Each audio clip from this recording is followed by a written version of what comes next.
Assalamualaikum warahmatullahi wabarakatuh. Kaifa halukum? Bagaimana kabarnya kelas 6 Ibnu Battuta? Mudah-mudahan semuanya selalu sehat walafiat dan tetap semangat untuk terus menuntut ilmu. Alhamdulillah, kali ini kita berjumpa lagi dalam pelajaran pendidikan agama Islam.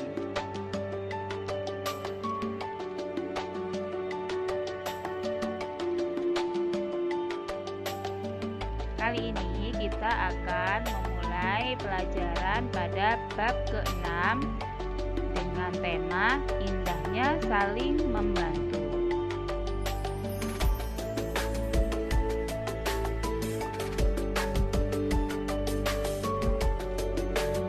Tujuan pembelajaran pada bab kali ini adalah setelah mempelajari materi ini, Ananda diharapkan dapat terbiasa membaca Al-Quran dengan tartil, kemudian menunjukkan perilaku toleran, simpati, waspada, berbaik sangka, hidup rukun sebagai implementasi pemahaman dari surat Quran surat Al-Maidah ayat 2-3 dengan benar. Membaca, menulis, dan menunjukkan hafalan Quran surat Al-Maidah ayat 2 dan 3 dengan benar.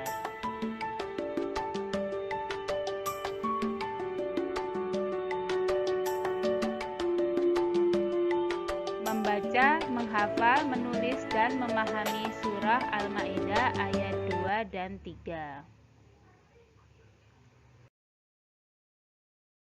يا أيها الذين آمنوا لا تحلوا شعائر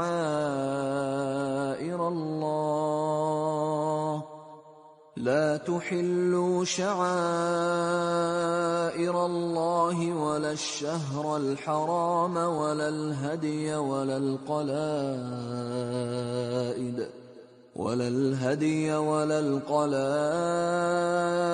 ولا آمين البيت الحرام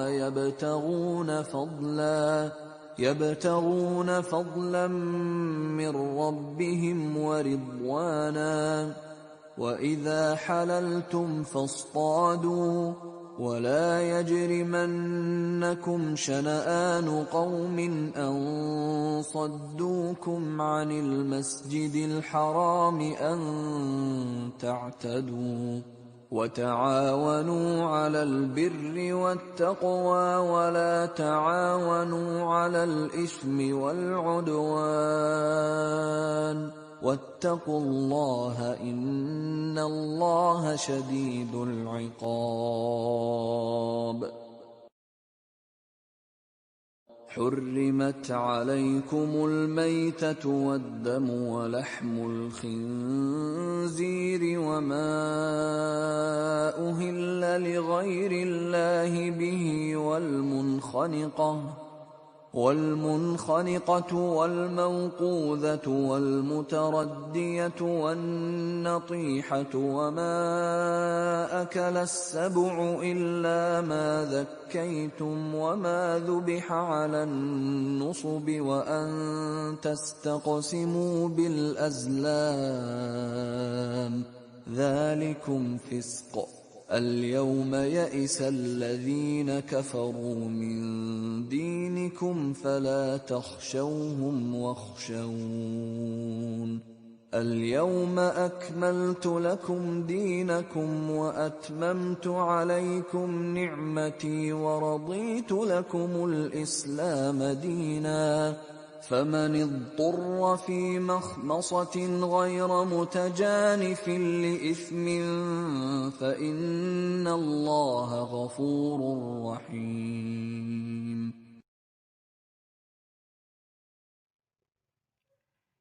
Terjemah surah Al-Maidah ayat 2.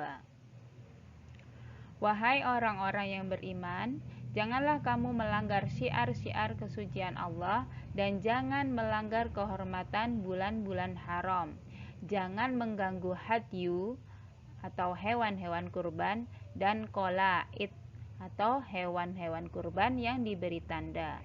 dan jangan pula mengganggu orang-orang yang mengunjungi Baitul Haram. Mereka mencari karunia dan keridhaan Tuhannya.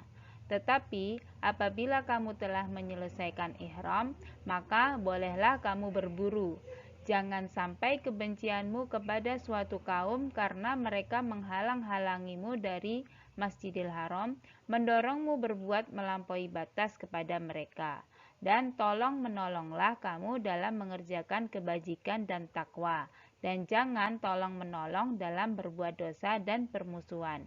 Bertakwalah kepada Allah, sungguh Allah sangat berat siksanya.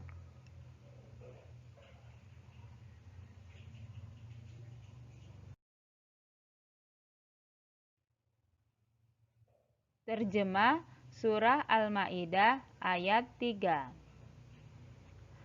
Diharamkan bagimu memakan bangkai, darah, daging babi, dan daging hewan yang disembelih bukan atas nama Allah, yang tercekik, yang dipukul, yang jatuh, yang ditanduk, dan yang diterkam binatang buas, kecuali yang sempat kamu sembelih. Dan diharamkan pula yang disembelih untuk berhala. Dan diharamkan pula mengundi nasib dengan azlam atau anak panah, karena itu suatu perbuatan fasik. Pada hari ini orang-orang kafir telah putus asa untuk mengalahkan agamamu. Sebab itu janganlah kamu takut kepada mereka, tetapi takutlah kepadaku. Pada hari ini telah aku sempurnakan agamamu untukmu, dan telah aku cukupkan nikmatku bagimu, dan telah aku ridhoi Islam sebagai agamamu. Tetapi barang siapa terpaksa karena lapar, bukan karena ingin berbuat dosa, maka sungguh Allah Maha Pengampun, Maha Penyayang.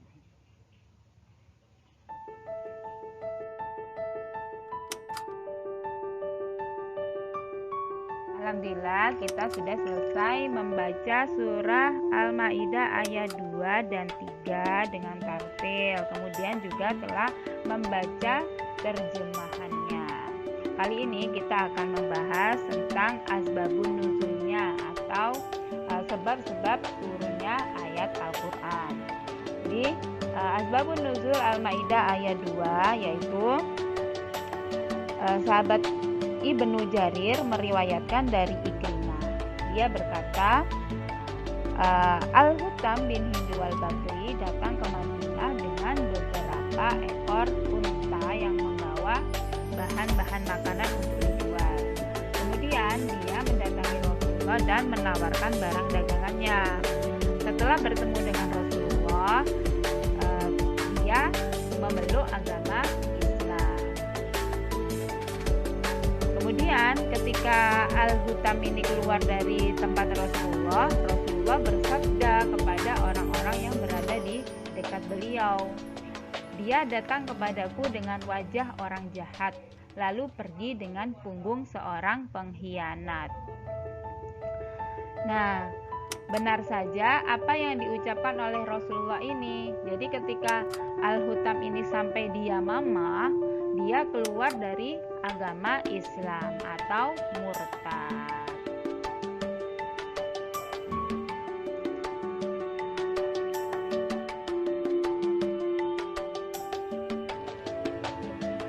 Kemudian pada bulan Zulhijjah, Al-Hutam bin Hindu al-Bakri pergi berdagang ke Mekah dengan membawa beberapa unta dan bahan makanan. Nah, pada saat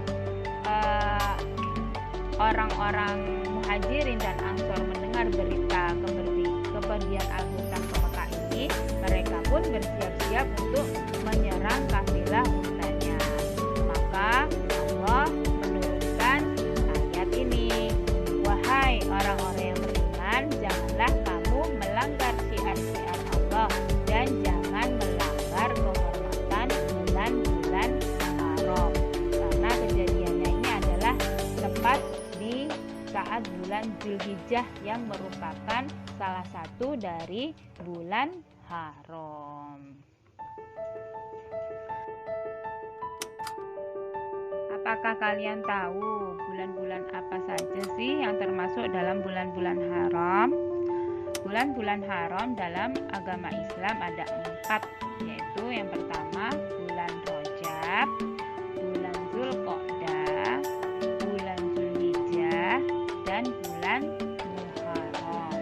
Jadi pada keempat bulan ini umat Islam dilarang untuk berperang dan juga menganiaya diri sendiri, zalim, berbuat maksiat, itu sangat-sangat dilarang pada bulan-bulan yang 4 ini. Jadi bulan haram itu artinya yaitu bulan yang suci.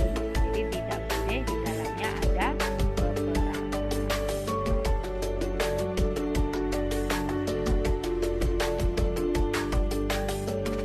Selanjutnya yaitu asbabun nuzul Al-Maidah ayat 2 di potongan ayat terakhir. Ibnu Abi Hatim meriwayatkan dari Zaid bin Aslam, beliau berkata, Rasulullah dan para sahabat berada di Hudaybiyah. Nah, pada saat itu orang-orang musyrik menghalangi mereka untuk pergi ke Baitullah. Nah, hal itu membuat kaum muslimin menjadi marah.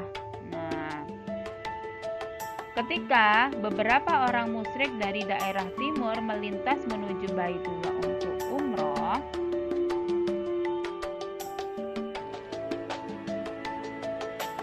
para sahabat Rasulullah tidak menghalangi mereka, sebagaimana kaum musyrikin yang sebelumnya telah menghalangi para sahabat untuk pergi ke Baitullah. Maka turunlah ayat, janganlah sampai kebencianmu kepada suatu kaum karena mereka menghalang-halangimu dari Masjidil Haram, mendorongmu berbuat aniaya.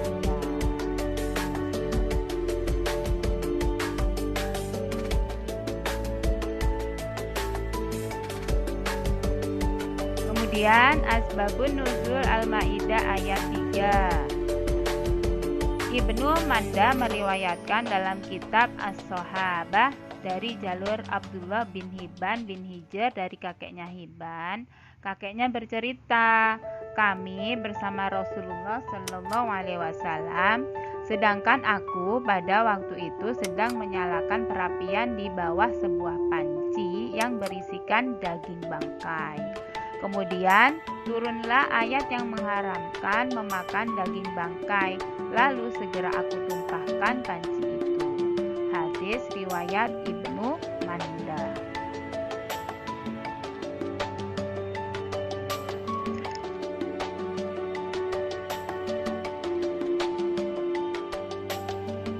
Surah Al-Maidah ini adalah termasuk surah Madaniyah yang terdiri dari 120 ayat dan dinamakan Al-Maidah yang berarti hidangan karena di dalamnya memuat kisah pengikut-pengikut Nabi Isa alaihissalam yang meminta Nabi Isa agar Allah menurunkan untuk mereka Al-Maidah atau hidangan makanan dari langit.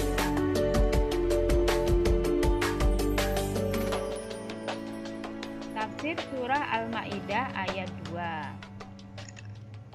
Jadi di dalam surah Al-Maidah ayat 2 ini terdapat beberapa kandungan. Nah, yang pertama, perintah menghormati tanah haram. Tanah haram itu adalah Mekah dan Madinah dan juga bulan-bulan haram. Kemudian yang kedua, mempersembahkan hadyu kepada Baitullah. Apa itu hadyu? Hadyu adalah hewan yang disembelih sebagai pengganti atau dam, pekerjaan wajib yang ditinggalkan atau sebagai denda karena melanggar hal-hal yang terlarang mengerjakannya di dalam ibadah haji. Sedangkan hewan hadyu itu dinamakan qolaid. Jadi qolaid itu adalah hewan hadyu yang diberi kalung agar diketahui orang bahwa hewan itu telah diperuntukkan dibawa ke Ka'bah. Dan kandungan yang ketiga yaitu diharamkan mengganggu orang-orang yang menuju Baitul Haram.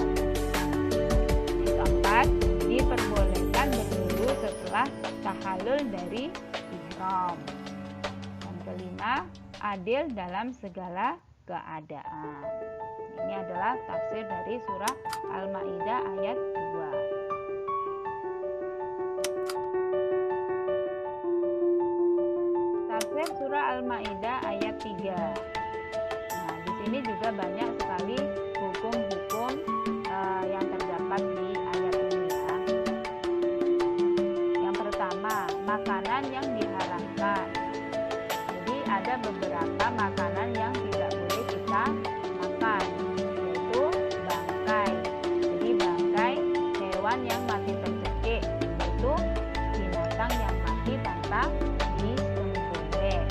Jadi hikmah diharamkan bangkai yaitu karena bangkai itu mengandung kuman yang sangat membahayakan kesehatan. Jadi bangkai itu tidak sehat kalau kita makan. Yang kedua yaitu darah. Jadi darah yang mengalir keluar dari tubuh hewan karena disembelih atau yang lainnya. Itu juga tidak boleh karena itu juga tidak sehat ya. Terdapat zat-zat kotor dan juga kuman. Selanjutnya yaitu daging babi. Termasuk semua anggotanya. Jadi semua anggota badannya babi itu haram, tidak boleh dimakan. Jadi hikmah diharamkannya babi adalah karena mengandung baksil atau kuman yang sangat berbahaya. Karena babi adalah hewan yang suka makan bangkai. Dan yang keempat, hewan yang disembelih dengan mengagungkan nama selain Allah. Jadi hikmahnya karena kalau disembelih dengan mengagungkan nama selain Allah itu adalah perbuatan mempersekutukan Allah. Jadi termasuk syirik, jadi tidak boleh ya. Dan yang kelima, hewan mati dipukul dengan benda keras atau berat. Ini juga haram, tidak boleh. Karena darah yang terpendam di dalam tubuhnya itu sebagian tidak keluar, jadi merusak dagingnya. Selain itu juga termasuk perbuatan yang kejam ya, jadi tidak boleh. Kemudian hewan mati yang ditanduk hewan lain atau diterkam binatang buas juga tidak boleh. Jadi ini sama saja hukumnya dengan bangkai ya. Tapi kalau masih ketika ditanduk itu masih hidup, masih sempat kita sembelih, maka hukumnya adalah halal, tidak apa-apa. Kemudian dalam ayat ini Allah juga menerangkan haramnya mengundi nasib, ya, mengundi nasib dengan anak panah. Jadi kalau orang-orang zaman dahulu itu mengundi nasibnya itu dengan anak panah, tapi anak panah ini juga bisa diganti dengan benda-benda yang lainnya. Jadi misalkan namanya siapa, Andi gitu ya. Jadi Andi ini ingin pergi ke Jakarta, tapi dia bingung mau naik pesawat atau naik kapal laut. Jadi mengundi nasib. Jadi dia mengambil anak panah. Kalau tepat sasaran, saya akan pergi naik pesawat. Kalau tidak tepat, maka saya akan pergi naik kapal. Misalkan gitu. Nah, itu tidak boleh ya mengundi nasib. Juga ini termasuk juga percaya pada zodiak. Selanjutnya Allah menerangkan bahwa pada saat itu juga orang kafir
mendengarkan ucapan Umar tersebut. Dan sejarah telah mencatat bahwa 81 hari sesudah turunnya ayat ini, Nabi Muhammad SAW pun wafat setelah menunaikan risalahnya selama kurang lebih 23 tahun. Dan di akhir ayat Allah menerangkan bahwa orang-orang yang terpaksa memakan yang diharamkan Allah karena lapar tanpa sengaja berbuat dosa dibolehkan asal ia memakan seperlunya saja, sekedar mempertahankan hidup. Sesungguhnya Allah Maha Pengampun lagi penyayang. Jadi misalkan dalam keadaan terdesak, jadi kita tidak punya makanan, misalnya kita lagi jalan-jalan ke hutan, kemudian kita tersesat, kita nggak punya makanan lagi, dan ternyata di situ kita menemukan bangkai binatang, ya. Nggak apa-apa kita makan, tapi secukupnya saja.